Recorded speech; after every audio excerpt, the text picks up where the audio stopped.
Today on Investigate TV Plus, weighted infant blankets are marketed as a sleep solution for fussy babies, but critics say they're a risk and even deadly.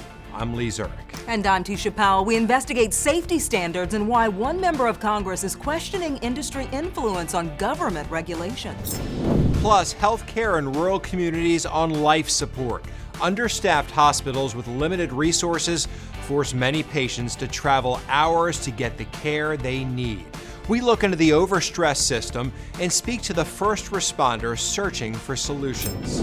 Then, after decades of alcohol abuse, she was living on borrowed time. But a stranger's final act of generosity gave her a second chance. I need to take care of this liver because it's not mine.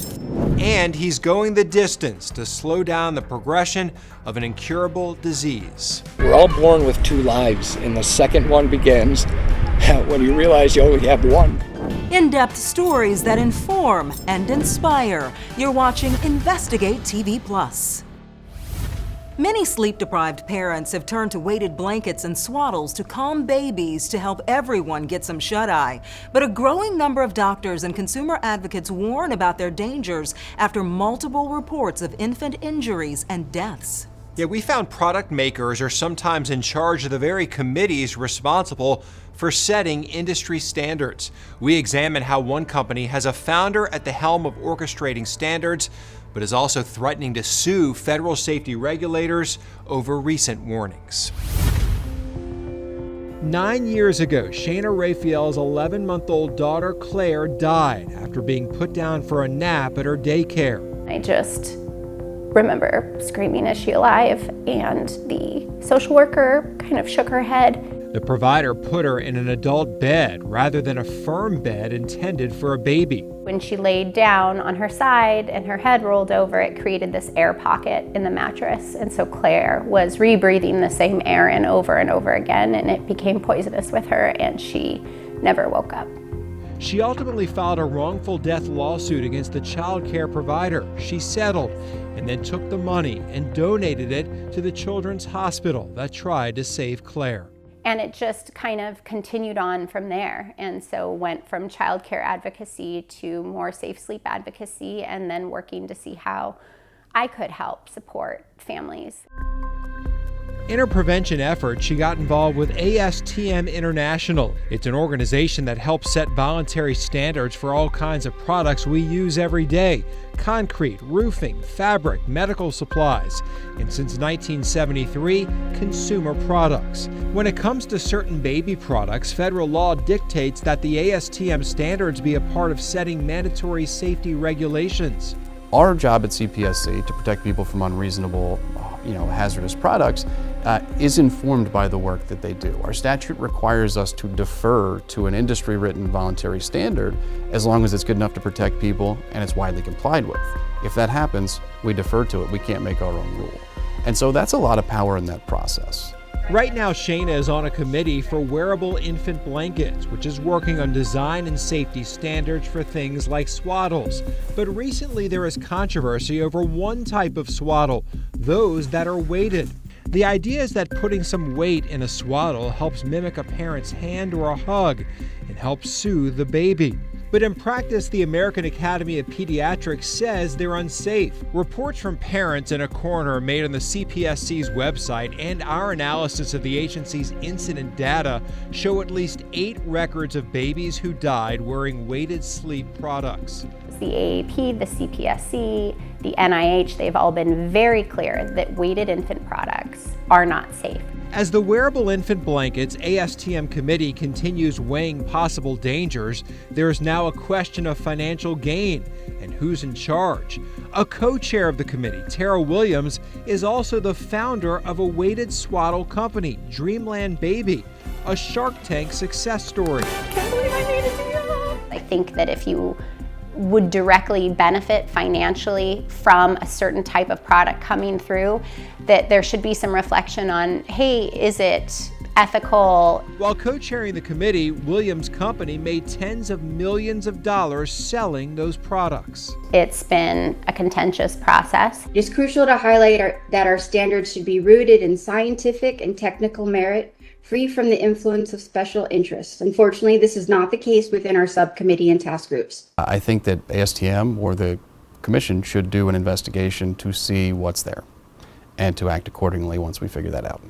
In recent months, the CPSC added weighted sleep sacks to its safe sleep guidelines, urging parents not to use them. Senator Richard Blumenthal wrote to Williams and Dreamland Baby in December, saying he was deeply concerned by the company's decision to continue selling these products to vulnerable and unsuspecting parents, and asking questions particularly about claims the product exceeds CPSC standards, which he says don't exist because the standard isn't developed yet. In April, he followed up, saying those claims and others were removed from the company's website without explanation, and then reported Dreamland to the Federal Trade Commission. It seems like new baby products come on the market every day.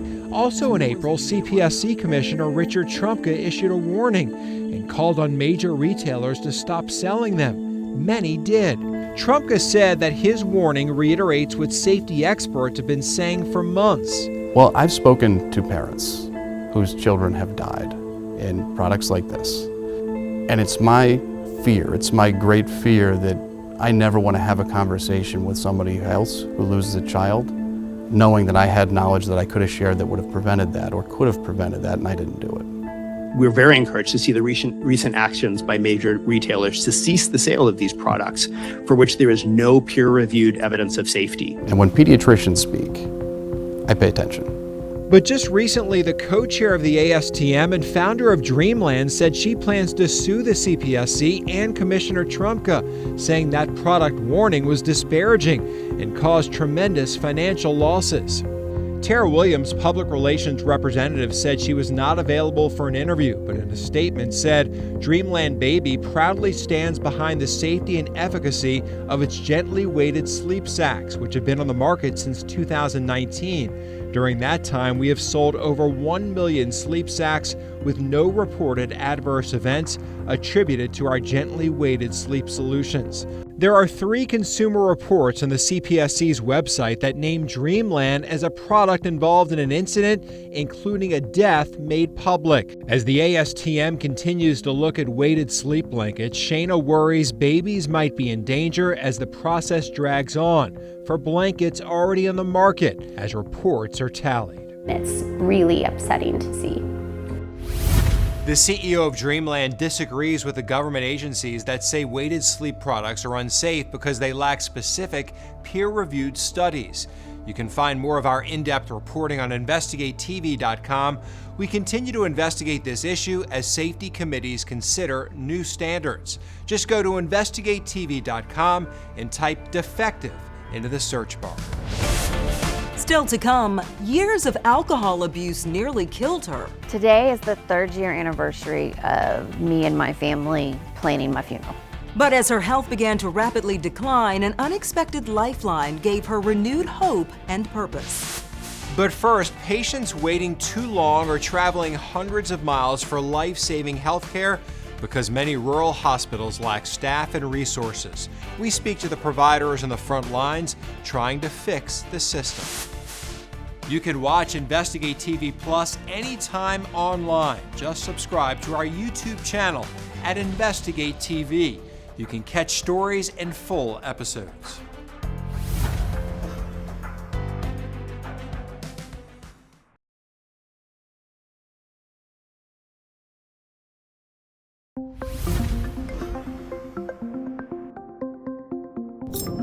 The healthcare system in rural America has been pushed to the brink. Medical workers putting in long hours and patients forced to travel miles to get quality care. More than 60 million Americans live in communities that lack essential medical services like maternity care. Since 2010, there have been 149 closures of rural hospitals in the U.S. 82 of those were complete closures, while the rest were converted to facilities only offering emergency services, but no inpatient care. care. Researchers at the University of North Carolina at Chapel Hill have found the primary reasons for these closures include worsening economic inequality and financial dependence on Medicare and Medicaid payments. Reporter Peter Zampa speaks with a patient working to navigate an overstressed system and the healthcare workers searching for solutions. I love the outdoors, getting outdoors, enjoying the community and the people here. Bonnie has lived in Northeast Vermont for much of her life, but living in a remote area suddenly turned complicated. About 7 years ago, I had sudden hearing loss and I couldn't hear anything. There was nobody here that could figure it out. I had to call a friend in Illinois and they actually helped prescribe something, and if I hadn't reached out to her, I would have been permanently deaf. Now Bonnie's seen 3 specialists at Dartmouth Medical Center, 90 minutes from home. Sometimes it gets to be overwhelming and you get tired. Long distances also a problem for Calix, the ambulance service in St. Johnsbury. They take calls up to an hour and a half away. How often does it seem like you're too late? Cardiac arrest is the one call that time is of the essence. So you have roughly about 8 to 10 minutes to get someone there with high quality CPR and an AED on their chest. Similar, if you're bleeding out, you will bleed out by the time we get there. Michael Wright drives us around as his radio blares with typical calls. It's going to be a male in his 30s, believed to be overdosing. He says the region is older, poorer, and dealing with an opioid epidemic. Here in Vermont, about 75% of rural hospitals are operating at a loss. Take Northeastern Vermont Regional Hospital. It has an ER, birth center, surgical services, and more. But there are some services they just can't provide with their limited resources. We lose a lot of money on Medicaid because it does not reimburse at the level that covers the cost of delivering the care. Medicare is a little bit better. And when you have a small rural state with a fragile economy that can't sustain a strong employment base that has a lot of commercial insurance, it inherently makes the mix very fragile. Then there's the issue of staffing. Lower pay and a lack of housing in the area make recruitment and retention hard. That means the employees they do have are stretched thin. I love doing this job, want to provide for my community and be there. A report in February 2024 by the health consulting firm Chartis found that more than half of all rural hospitals lost money in the past year. It also found that more than 400 of these hospitals are vulnerable to closure. For more of our in-depth coverage on these rural hospitals, you can go to InvestigateTV.com. Just search rural hospitals in the search tab. In New York, I'm Peter Zampa. Still to come, just call him the Marathon Man. Why this runner says a diagnosis of multiple sclerosis was the best thing that ever happened to him. But first, a Georgia woman was planning her own funeral when a phone call gave her an unexpected second chance. You're overwhelmed with the fact of what a fantastic gift you have received. How that gift inspired her to give back.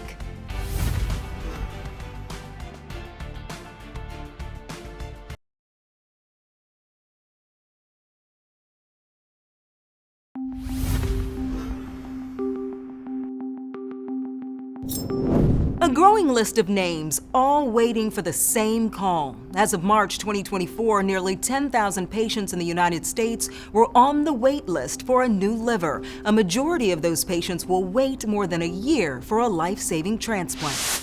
But for some patients in the end stage of alcoholic liver disease, the wait for a new liver could be even longer. That's because many hospitals in the United States require people with substance use disorder to complete a 6-month period of sobriety before they can even get on a waiting list for a new liver. Medical experts say this policy is based on a belief that patients who go through a period of recovery will be less likely to relapse after their transplant. For a woman in Georgia, her situation became especially dire after she fought for her sobriety, then battled cancer while her liver was failing. Reporter Joshua Skinner shares her story. Gardening is cathartic for Beth Lehman. I'm out here and I can be with my thoughts. Tonight, you know, I'm not afraid to try anything. Her thoughts are on Georgia sweet onions. lot of people do it by seed, which you have to plant in the fall. This is how she spends her evenings. It's amazing how much time you free up when you quit drinking. Layman is a cancer survivor and an alcoholic. 2019 is when it got out of control. But tonight, she is in control. Today is the 3rd year anniversary of me and my family planning my funeral. April 2021. Unable to sleep, unable to walk, unable to garden. It was difficult because, you're watching this person waste away that you've spent so much of your life with, so much of time with. I physically couldn't do it, and it really, really bothered me. I couldn't stand here and do the dishes at all. And on that worst day, Layman got the best news, a liver match. I actually feel like it's my new birthday. Now sober and able to handle the little things, she's throwing herself into something much bigger with the American Liver Foundation. Our youth now are not registering to be organ donors. Literally sweating the small stuff. You're overwhelmed with the fact of what a fantastic gift you have received. I need to take care of this liver because it's not mine. Beth says it took a year before she found out that she owed her life to the family of a 43-year-old man from North Carolina who was an organ donor. She hopes to thank his family personally one day. You can provide life-saving organs to as many as 8 people after your death. To become an organ donor, sign up through your state's registry, or you can do it in person at your local Department of Motor Vehicles. Most states will let you choose which organs and tissues you want to donate. And if you do want to become a donor after your death, be sure to share your decision with your friends and family. Up next, running for his life. You keep that stuff up, you keep on your path now, you'll most likely be in a wheelchair. How a doctor's warning and a life-changing diagnosis inspired him to get moving.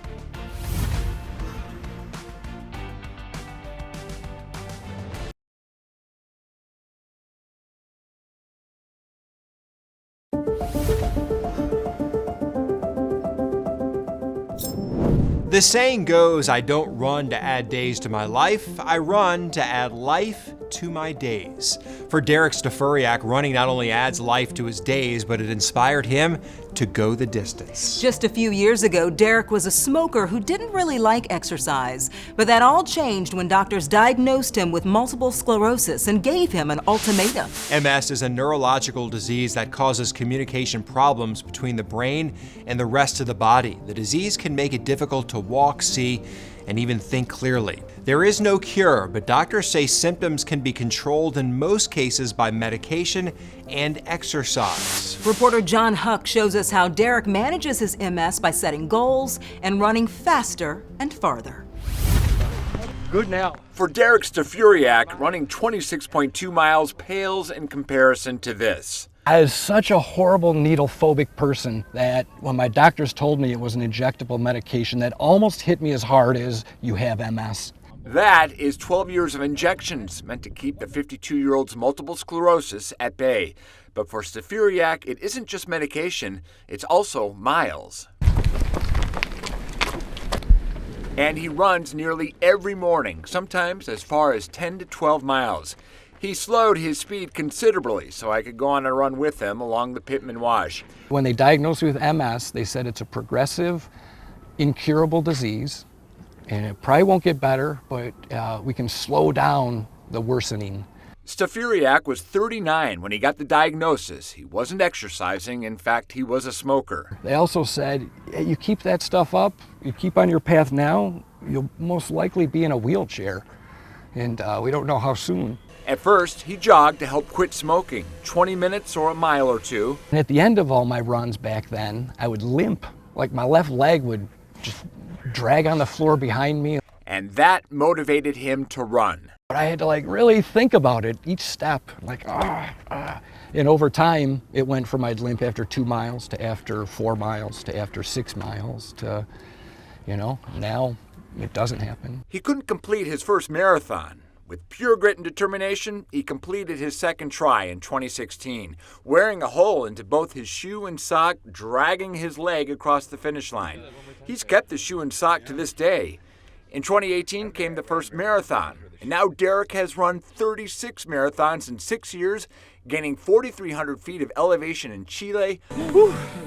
No, it was really good. Pounding through the treacherous conditions of the Antarctic, even across the finish line on Mount Everest.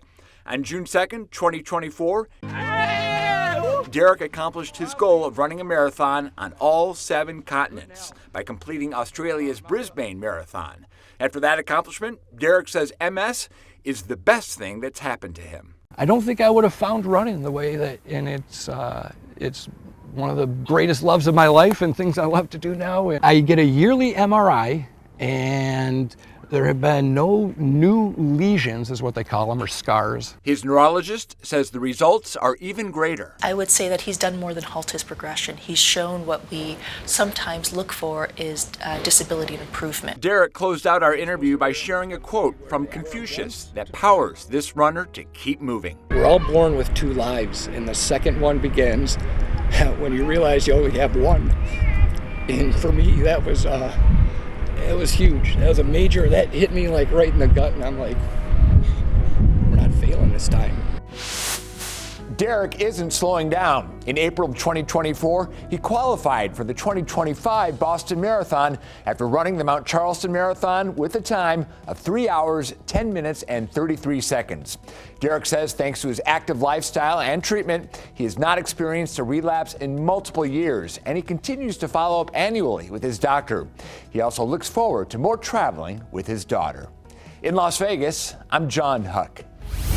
As you know, Tisha, I'm a runner. I don't come close to running like that. That is insane. He's doing 6 marathons a year. Every other month, he's essentially doing a marathon. I barely did 1 half marathon, and he's in such great shape right now. And that's one of the most inspirational stories we've seen in a while. I'm going to run longer this weekend, I think, when I go Push out a there. little I know, harder. push a little harder, definitely. Good story.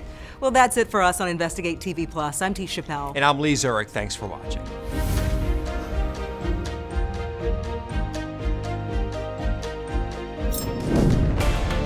Next time on Investigate TV Plus, it's the deadliest cancer among women. I was diagnosed on my 35th birthday at 7:30 in the morning. We pull back the curtain on decades of work to bring a potential breast cancer vaccine to patients.